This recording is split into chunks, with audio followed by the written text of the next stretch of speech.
Yeah. Kama wewe ni kijana sawa, mwenye umri kati ya miaka 18 mpaka 25 mpaka 35 hapo, na bado haujafanikiwa, basi naomba iangalie video mwanzo mpaka mwisho, kwa sababu leo tunaenda kupa mbinu mbalimbali za wewe kufanikiwa, kwa sababu tunajua maisha ni magumu na nini. Yeah.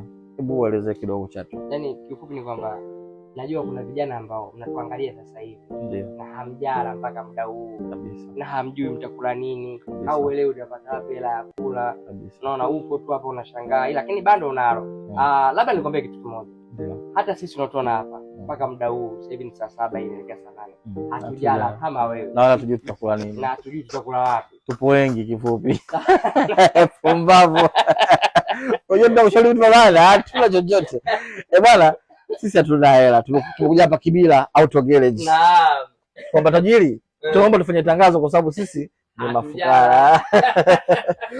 Bwana Kibira akasema, akatuonyesha gari aina gani? Inaitwa Toyota Rush. Yes. Imekuja hapa kupigwa rangi kama unavyoona, imepigwa hiyo inaita Paro White. Hii gari bwana, shida yake ilikuwa hii moja, ilipelekwa huko kwa kina fundi Michael magareji yale ya vichochoroni yani, sawa.